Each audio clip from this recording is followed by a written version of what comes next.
Hello everybody, welcome back. I'm Joey, you're watching VegasDtech, and today I am back with another electric e-bike review for you. And today we're going to be looking at a company that you guys already know about, and it's the Lectric brand.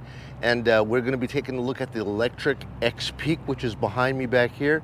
The Lectric XPEAK is a full-frame 26-inch full-bodied mountain bike. It's got a 750-watt motor, and it is a class 2 bike that can be unlocked to class 3 to get you up to that standard 28 miles per hour. It's loaded with a bunch of features and it has an astounding value, but let's go ahead and take a closer look and see what this bike has to offer you.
First of all, guys, just take a look at this overall styling of this bike. It's very sleek. It comes in two versions. You got the step-through version, and this is the step-over version right here that I have.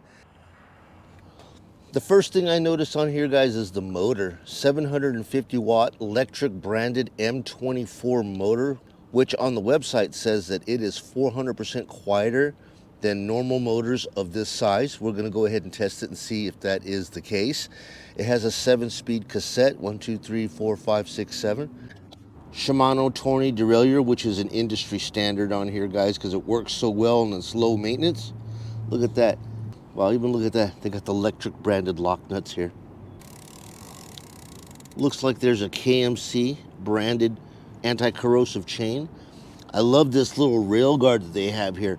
Many of the other bikes don't even have this, and it's just something that is so simple to put on, because as you're bouncing around, especially on an e-bike, this chain tends to clack into your paint and chip this all to heck. But they've got this preventative measure right here to preserve this so it doesn't look so bad when this chain comes clacking in, and plus it makes it quieter too. You don't hear all that noise when this chain is banging against the frame. One of the really cool things that I like about this bike are these pedals right here. Look at that, nice and thin profile, got the reflectors and the grip so you guys don't come sliding off your pedals. And then the quick release, bang. You know, it just makes it one less thing that a potential thief is gonna come across when they come across your bike. You remove your seat and you remove your pedals. He can't just ride off on your bike, you know. I mean, however, if he's a professional thief and he wants to steal your bike, I mean, if he's premeditated and he's got a truck, he'll just pick it up and throw it in there. But in the meantime, you know, basic security on this, man, you know, you got yourself your lock and you pull your pedals in your seat. He doesn't have very much to work with. And putting it back in takes a second. You just put this back in here, pull the lock collar, and it snaps right back into place. The battery requires you to put a key right here to unlock it. It's integrated into the down tube. You can charge the battery either in the bike or out of the bike. You'll just hit this little button right here, it'll release. It's a 48 volt, 14 amp hour battery. Very lightweight, but good power. Another thing that quickly caught my eye when I first unboxed this is those forks. I heard a lot about these RST forks. This is the RST Renegade line, and it's gonna have dual suspension on it. On the left-hand side here, you're gonna have your preload. And the thing that's cool about this preload, look at this little switch that they give you right here. Many of these things here come with just like a finger thing where you have to use your nail to try to turn it, which you can never do. But this little teeny flap right here makes it easy for you to adjust that load. See, negative, positive right here to adjust the preload on the bike, whichever way you want to adjust it for the weight of the rider. And on the other side right over here, not only does it give you dampening, but it's adjustable dampening, right? Some of the e-bikes that I have reviewed, you either get all the way open or all the way shut, and it's just like bong, blong. And what it seems to do is it just puts a plate in there that makes it to where it can't bounce no more. And then when you hit it the other way, it releases the plate, and then the spring can activate and you're just bouncy. But these gives you integrated clicks, right? You can hear those little gradual clicks here, so you could adjust based on exactly how you want it. Right, so I just like these bikes that have these little integrated clicks in here, so it's just not all the way open and all the way shut. Very nice. 80 millimeters of travel. I normally just ride with it wide open, or I just count how many clicks. If there's like 10 clicks, I just put it back into like 5. Keep it in the middle if you're not sure, and adjust it from there. Beautiful forks, guys. Love them. And while we're in this area too, let me show you something else that was really cool about this. This right here, guys, has a through axle that can be removed, right? So you can actually take this wheel off. This was one of the main things here that, you know, got me interested in doing a review on this bike, because I normally don't review full-size e-bikes because I have a small car, and not able to get a big bike like this into my car when I want to take it out and go places with it. But with this right here, guys, I can undo this clamp and start removing it by twisting this axle, cranking it off to unlock it from the fork. And then if you want to lock it back up, you push it back in, the springs will tighten up, then you just close the clamp and you're ready to go. So you're able to bring this bike with you, because you can remove that front wheel, stick that over to the side, and then all you're dealing with now is just the fork and the back wheel, and I'm able to get this into a small vehicle. So that through design here is awesome. Also, if you've got a flat that you got to take care of, it's nice to be able to pull the wheel off and deal with that, fix it, and put it back on. Might as well just keep going while we're in this area. These are big Chow Yang tires, man. Look, Chow Yang Hippo Skin Plus, I don't even know, 3 millimeters of rubber. I gotta say, you know what? Just seeing a name brand tire on this is important, guys, because you know what? Getting flats on these bikes, it's not if you get a flat, okay? It's when. It's just a matter of time when you do hit something and you're gonna get a flat, because look at all this surface area on this bike. You know what I mean? You got all this tread that's exposed right here. And usually I have a big problem with these type of wheels, simply because these studs right here are like all the protection of your wheel. And generally where I'm getting my flats are right in the center right here. And it's always those goat head thorns that you hear me talking about. It's never glass or nails or anything ridiculous like that. It's always just a stupid thorn, and it would just pop this. But it's nice to know that Lectric has armed this bike with these Chow Yang Hippo Skin 3, and they also treat this with slime sealant for one additional layer of security. And I always carry with me a little inflator the size of a cigarette pack that is able to inflate like 4 of these tires right here. So, you know, as you get a flat, obviously you're gonna lose some air until the sealant gets in there and clogs up the hole.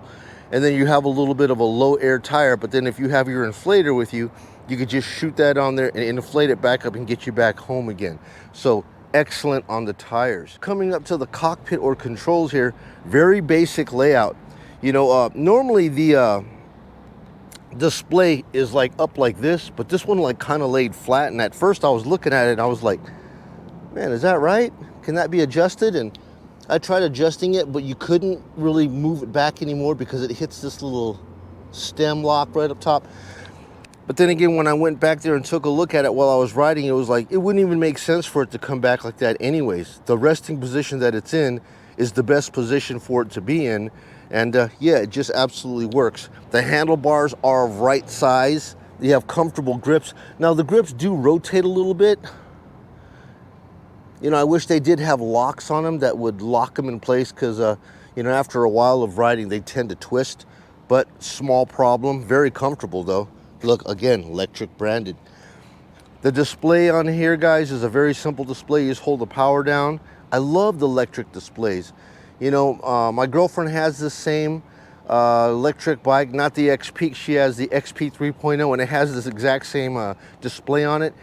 And it's just so big. The numbers are so big, easy to read. At night, the display lights up bright white, which is going to give you even better visibility. But yeah, you know, they've got a lot of different displays out there, full color, this and that. But this one just absolutely works for you, man. You have all of the information that you need displayed right out for you. Your energy bar, your speed, your pedal assist mode, and then of course your miles. And you can just jump through here. You have your trip meter. Voltage, very, very important, guys. I always love these bikes that combine an energy bar, just for quick reference, but voltage matters the most. And you know, as you start dipping down, you can see exactly where you are in the power of your battery based by voltage. And I believe on this bike right here, anywhere like 45 and below would get you about halfway. So yeah, you know, I just pay attention to this more often than not. As I get down to around 45, I know that I'm about halfway, and anything below 40, 43 or so, I know that I'm dipping down, and this should respond in correlation to this. And I just take a look at both of those. The controls are very simple, guys. Up, down, and power. You hit up, your pedal assist levels will come up accordingly. And of course, you hit down, they come down accordingly. All right. You want to turn on your headlight, you hold the positive button down for 2 seconds. And your headlight should come on, which it has. And if you hold it down for 2 seconds again, they should go off. The electric headlight right here, a lot of people say that the headlight is not bright enough. No, I don't do a whole lot of night riding, so I really couldn't give you any testimony to that. I don't know, I didn't seem to have too much problem with the headlight. The cabling is a little bit in the way. I haven't figured out how to manage the cables to get them out of the way. But I think I'm gonna unwrap them and kind of like reposition them and rewrap them. But no, headlight looks good to me. Then of course, coming over to your right over here, you're gonna have your 7-speed Shimano index shifter, you know, and you know, the simple design right here, it's both for your thumb, you know, click up, snap it back down. I generally don't even use this very much right here. I'm a lazy rider. I'm always in 7th gear. I use throttle assist to get me moving, and then I just start using my pedals to go all the way. And that's just been my technique. You do have a thumb throttle right here. Normally the Lectrics that I have reviewed in the past, they have half throttles here. You know, my girlfriend likes the half throttle. You know, I guess I wouldn't have a problem with it, but it's nice to have this little throttle right here. And look, it's like ergonomically got ridges inside of it, and it's just like perfectly fitting for your thumb. Nice and comfortable design right here. Yeah, so it's really cool, guys. I mean, yeah, all of this stuff over here, man, is thumb activated, so you don't have to overthink the situation. You just know where everything is at. Up to the top here, guys, you're gonna have hydraulic brakes, front and rear. If you need to change out the fluid, you'll just pop this out right here and fill it with mineral oil. Follow it down to the 180 millimeter rotors. Front and rear, very nice. While we're in this area, it's nice to point out that it's got a very rugged, durable kickstand. And I like this kickstand. They've got it integrated and engineered right where it's back. Some of these kickstands are up too far forward, and that really is terrible, because as you're trying to rotate and move the bike back, the pedal wants to rotate back with you. So you're in your garage trying to move this thing around, and as you're rolling it back, the pedal ends up hitting the kickstand, and you end up locking right here. But with this thing back like this, you're always clear. Excellent, love that design. Coming up to the top here, I do love the luggage rack, okay? A lot of people are probably not into luggage racks. I love carrier racks, man. It comes in so handy. And the design of this carrier rack right here, it looks very lightweight. It still says that it holds 60 pounds of weight. It's almost a necessity for me, because when I go out, I have this little, kind of like a bag, like a bike bag that goes back here that I can, you know, keep cameras, you know, keep some lunch and, you know, drinks or stuff inside of it. And it's nice just to have that with me. And the way this is designed, this box design right here, looks like they could put those pannier bags that will sit on the side and won't get into your wheels. So you got the option to put the pannier bags here and the bike bag in the back. The seat is fully telescoping. It says max height is right around this area. So take a look at that. I don't know what kind of a guy would want to ride something like that. But yeah, it says it can extend to that height. You'd have to be what, like 6'5"? Yeah, that's what it says right here. Maximum. What does it say? Yeah, maximum level right there, man. Look at that. That's crazy, man. That's like some circus stuff going on right there. Who would ride a bike like that? I don't know, whatever. So I guess if you're 6'5" or higher and you want to be that high up, man, that's how high the bike can go. But for me, I normally ride it right around, probably around this area like this. Yeah, that looks about right for me. Gives me the full extension on my leg to where I can get a full power push on my rotation of my crank, and it just makes it for an overall comfortable ride. So this is about how high the bike looks with me standing next to it, and I'm about 6 feet tall. All right, and this is what I look like on the bike sitting on it. This is about the riding height that I would normally ride with the pedal. I know you see me kind of like tiptoeing up here, but realistically, guys, many people are getting on these bikes wrong. You know, like when you flat foot a bike like this is how you're going to be when you're straddling the bike. Many people are trying to get on the bike with their butt seated, and they still want to be able to flat foot. And that's incorrect, because then you're not going to get the full extension when you pedal. When you go to start your bike, you're normally going to start your bike with one foot on the pedal, right? And then you'll push off on that pedal, and then you'll use that pedal to seat yourself on your bike.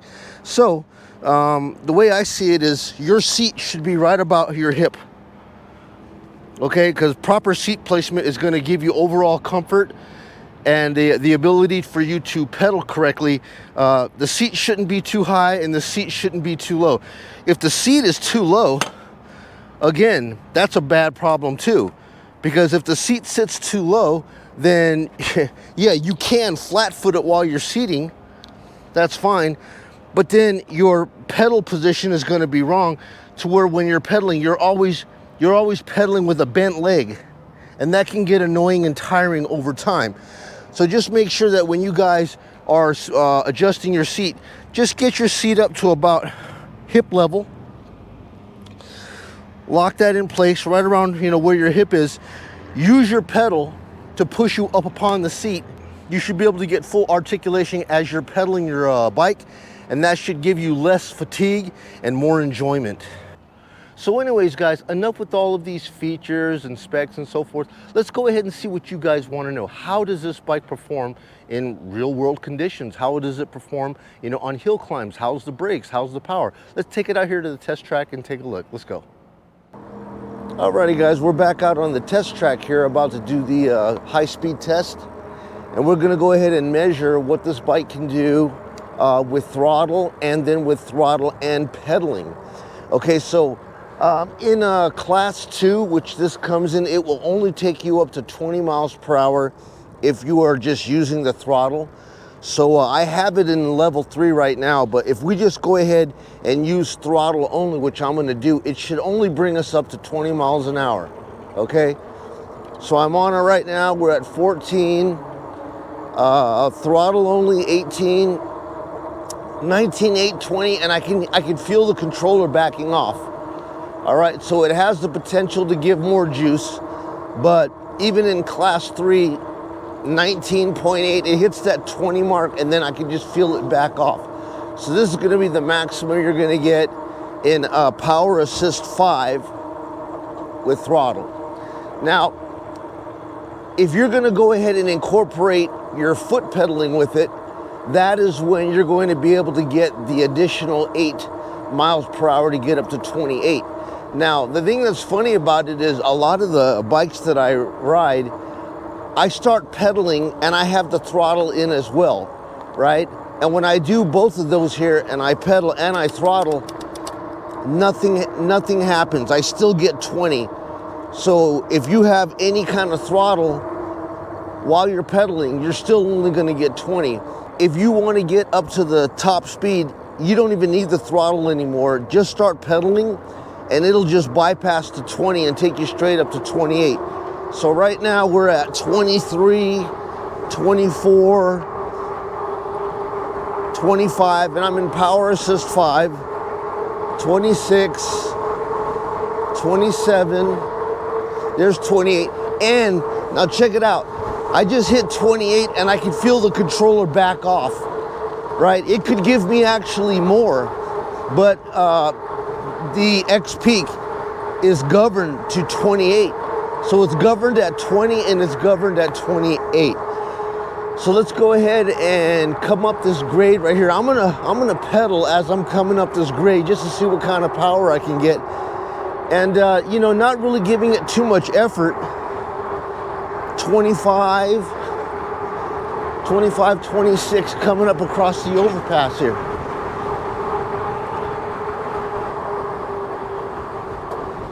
And like I said, I have it in gear 7.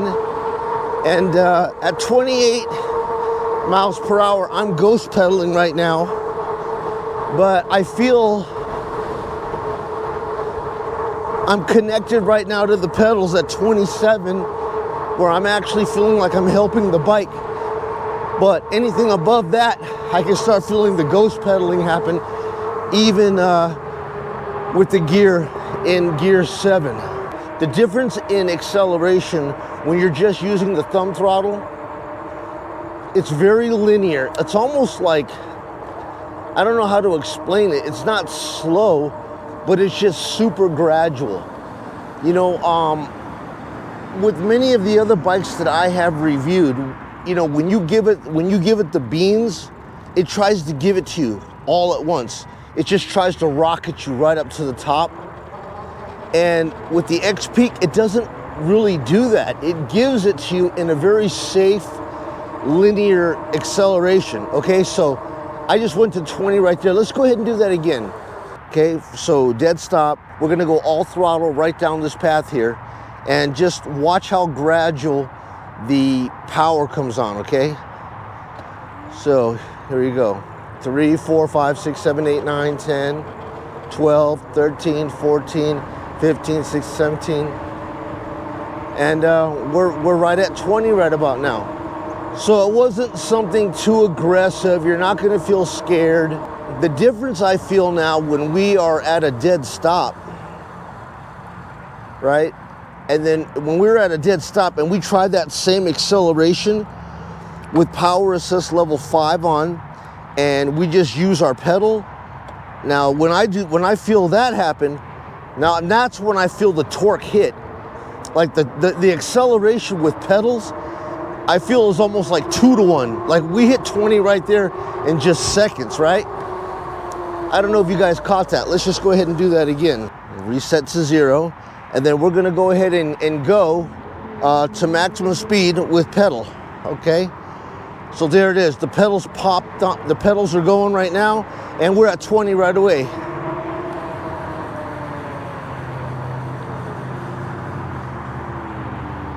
Let's go ahead and redo the test. Pedal assist 5 is on, unlocked class 3. We're not gonna use any throttle, we're just gonna go straight off the pedal, and you'll see just how much torque you get and how much more boost that you get when you do it with the pedals, okay? So right off the top, I'm hitting the pedals, and we're at 15, 16, 17, 18, 19, we're at 20 right away. And then we're on our way up to 21, 23, 25. And we're going up an incline right now into the wind. But yeah, the power comes on a whole lot faster, a whole lot quicker when you're doing it with your pedal, which, you know, what this bike really does is it makes you want to pedal the bike.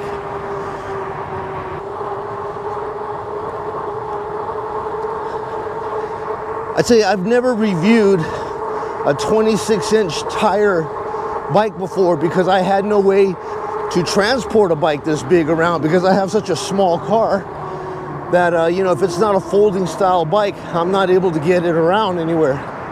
But this bike right here, being that it has that that quick removable axle, I could pull that thing out and remove the front tire and put it into a small car, which makes this useful for me.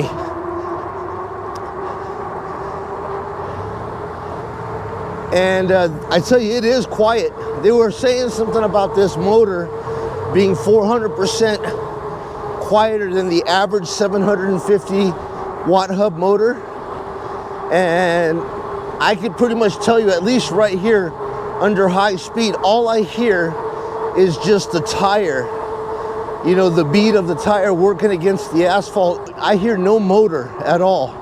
Look at this right here, guys. Ooh, I got it like wide open, guys. You know what I mean? Full dampening.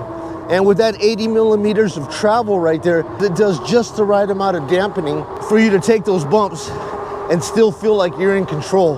Yeah, this bike is just a cruiser. Here comes another bump right here. Boom, it just absorbed all that impact. And it just absorbed it and slowly pushed me right back up into a controlled, comfortable position again. And those are $400 forks. And to have that set up on this bike right here is absolutely amazing. Solid hydraulic brakes to make these turns. Oh yeah, an absolute cruiser of a bike. Now here we are on a quieter path here that's probably like more along the lines of a 15-mile-per-hour bike path. And if there's any kind of motor noise that you would hear it on a path like this, because I don't have all that wind buffeting coming around my ears.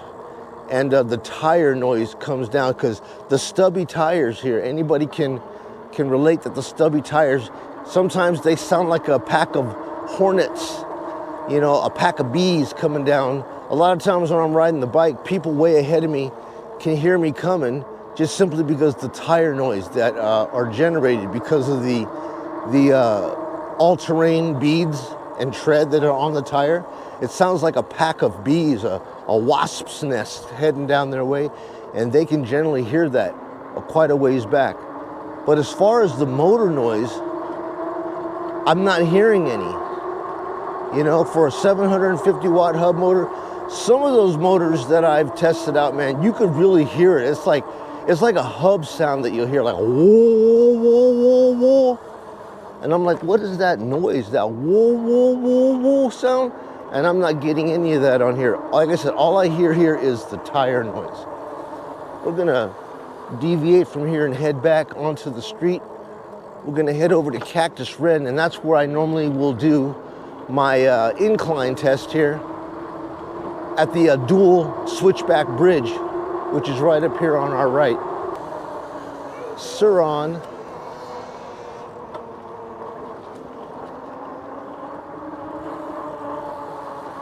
Oh no, the Surons are the bad boys of the park.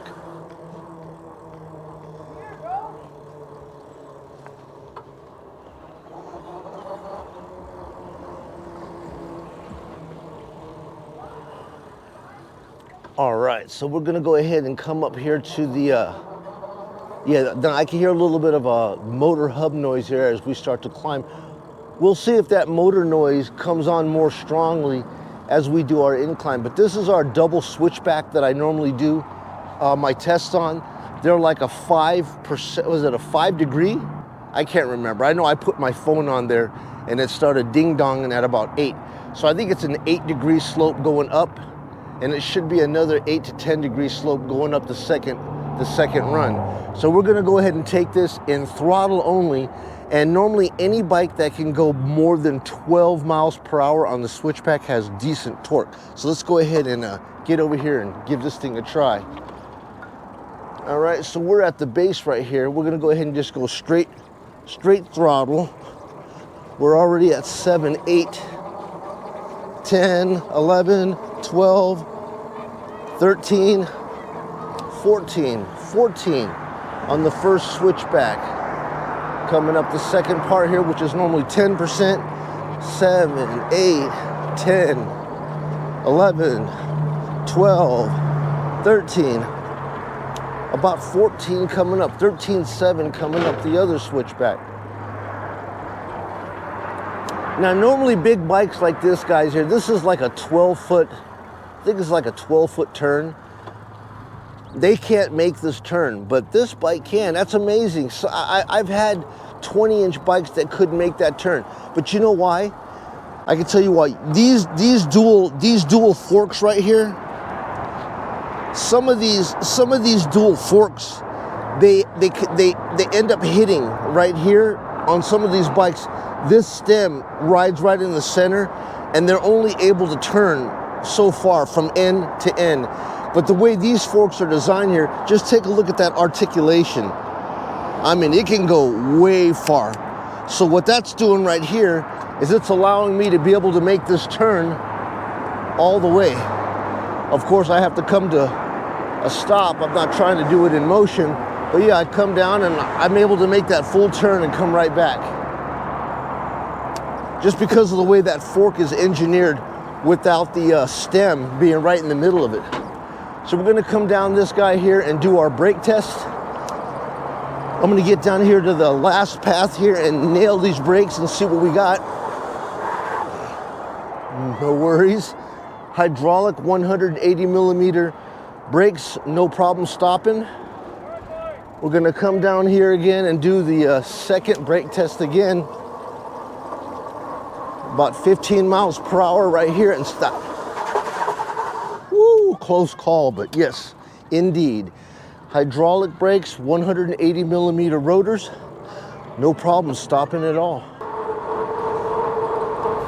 Now normally here, this is where I used to get a lot of flats because for whatever reason, I get those goat head thorns on this path.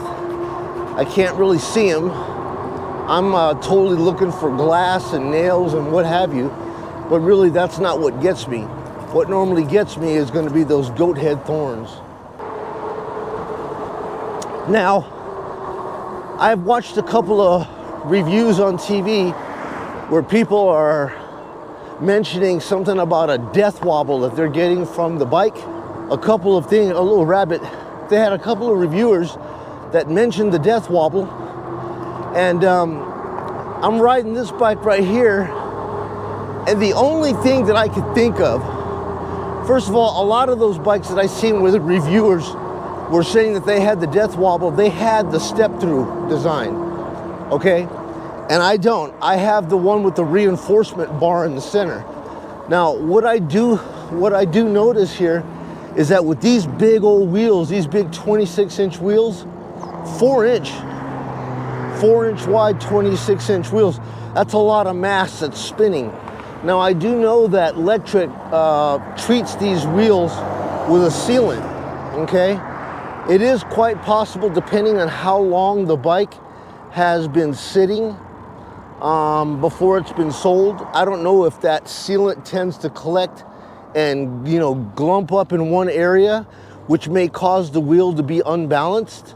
And the potential of that is as you start to ride the bike and you start to get into the higher speed range, if you have an unbalanced wheel because you got that slime inside there and there's too much of it in one area, it can make that wheel want to kind of hop, okay? And if the wheel kind of hops and you've got that step-through style frame, there could be there's like a resonance that happens. Every time it rotates, it sends a little shake into the frame. And then, you know, as you continue to ride and the RPMs keep going up, that resonance shakes the frame and you get that wobble. That's the only thing that I could think of now. I don't feel that type of a wobble. Do I feel a little bit of it? Maybe, but it's not as much. Like I said, with the reinforcement strut on the top right here, it tends to cancel that. I don't think that you're going to be feeling very much of that speed wobble stuff if you're riding the high frame as opposed to the step-through frame.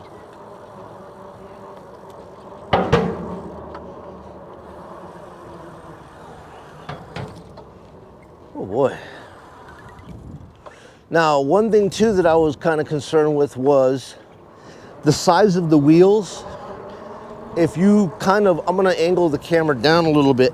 My concern here was the way my feet come out. You know, when you turn, the way my feet come out, would the tire hit my feet? And that was one of the reasons why I didn't put the fender on it, because the fender actually comes back a little bit further. And so far, you know, I have a size 10 foot. I don't have any problems that I have seen with the tire coming close enough to hit my foot. You know, however, I mean, if you were to make, you see all that room right here. Even if I had it up high, my only concern was would that hit my foot right there? If I had the fender on it, yeah, I could see the fender hitting my foot. That's why I left it off. But I've seen a lot of people complaining that, you know, that could be a problem for them. But you would have to really be making an aggressive turn. And I don't think that you're going to be making an aggressive turn like that under power. You may be making an aggressive turn like that, you know, when you're going really slow, like right here. If I needed to make a U-turn, you might at this point make an aggressive turn, and at this point right here, you know, if your foot is up, you may, you know, have that situation where the tire would hit your foot. My pedal is usually way low enough to where there's no issue of it hitting my foot, but I kept it off just so that I'd have that extra room to where it would not touch my foot. I have not taken it off-road very much. I don't do very much of that anymore. But for the most part, every single trail or dirt path that I want to go on, I know that the Lectric XPEAK will be able to take me through there. But let me see here. Let me see if I'm able to actually find a cut path that I can go ahead and take this Lectric out into some of this dirt out here. I'm going to try and see if I can get over there. How can I possibly get over there? I'm gonna try to just get over there like this. I'm gonna go ahead and bring this thing out.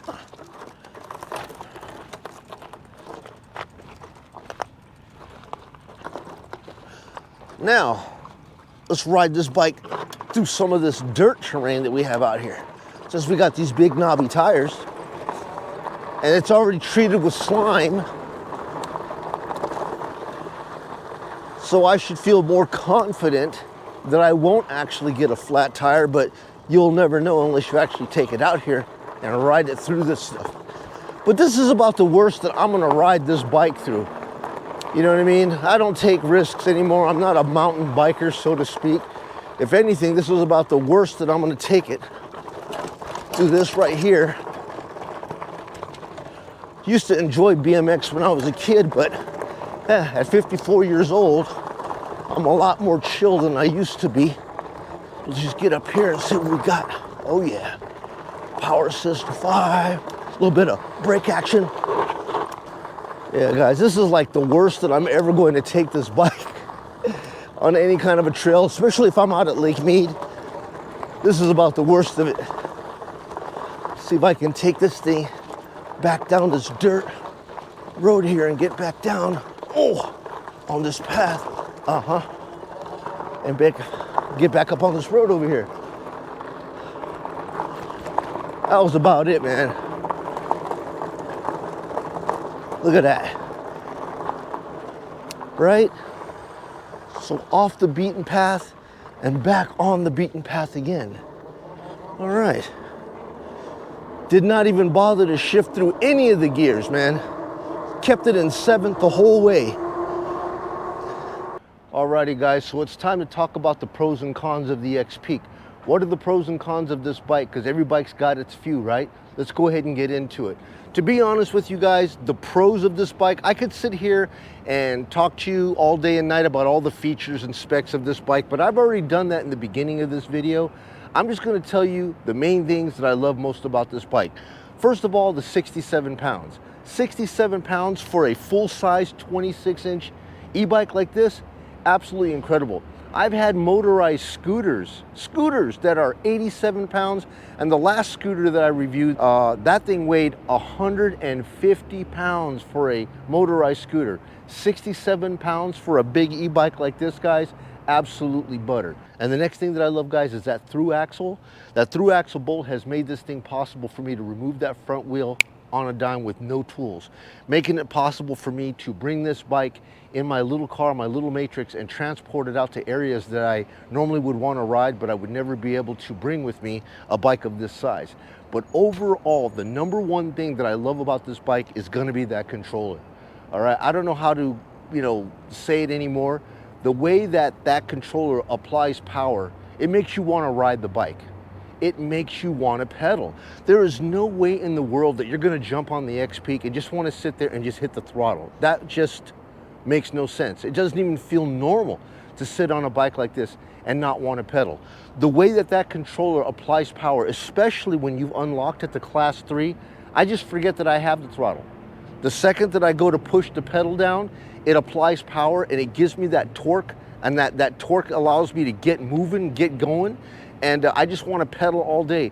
The next thing that you know, you'll be pedaling around 10 miles, 15 miles, and you didn't even know that you went that far on a bike. The overall ride, guys, the power on this bike, the way that that controller gives me power, the way it's engineered, these are the pros of this bike. If there's anything that I have that I could say that I wish could be better on it, would be maybe the cabling, right? The cabling, I still don't understand the cabling on this right here. Normally this cabling is going to be back behind here. I mean, I guess I could, push it back like this and put a strap on it, but I don't want to stress the cables. You know what I mean? Because you got fluid in these lines right here. I don't want to stress them, so I may have to unwind this stuff right here and see if I can get it back here, or maybe make a little bracket and pull it back onto this bolt just to clear it to where I don't have any obstructions for the headlight. Minor details there. The second thing, it would be nice to have an actual brake light here, just simply because, when you're riding around at night, just to have something flashing back there.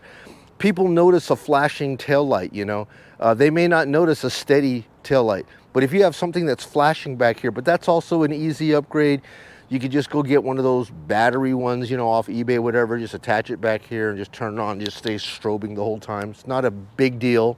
And the next thing too is that the headlight looks like it was designed to have a speaker in it. Majority of the bikes that I have reviewed that have headlights have an integrated speaker like this, has some sort of a horn. So on this side right here, a little kind of a horn would have been nice. It's just cool because when you're actually riding around on the trails in the neighborhoods, I've noticed that there's a lot of people out there now walking, riding their bikes, and I like to give them that little beep beep, like way ahead. So like, when they're way up ahead of me, they hear the beep beep, they just happen to look over their shoulder and they know that I'm coming, and I can get all the way over and just say, hey man, to your left, to your right. Just have that proper etiquette when we're down, bike paths. But guys, look, that is it. That is my review of this bike. This is one excellent bike, and for the price point, I think it's coming in at $13.99 right now. It originally was released at like $2,100, $21.99 or something like that, and it's on special right now while supplies last for the what is it, $13.99. Man, that's some bang for your buck value, guys. And Lectric, American brand, American made, out here in Tucson, Arizona. They got their own parts department. They got their own call center where you can actually speak to somebody here, and they have been really, really great at getting parts out to you. And like I said, it's the #1 branded bike that I see when I'm out riding around Lake Mead. There's without a doubt, 5-to-1 Lectric is out there at Lake Mead. But anyways, guys, that's everything that I have for you concerning the Lectric XPEAK. Lectric, thank you so much again for sending me out another bike for me to review. Maria, my girlfriend, loves the XP 3.0 that she has. She will not get rid of that bike forever. I do not keep all the bikes that I review. I simply do not have enough room in my garage to keep all these bikes. The bikes that I really, really do love and they are true to my heart, I do keep, and this will be one of them. So folks, if there's any more information that you guys need, anything that I missed concerning the Lectric XPEAK, a link to the website will be down in the description box below. Head on over there. I really appreciate you guys watching the video. I hope you guys got something out of it. And guys, I will see you on the next video review. You folks be well. It's Joey. You're watching VegasDtech. Thank you so much. Have a wonderful day. Bye now.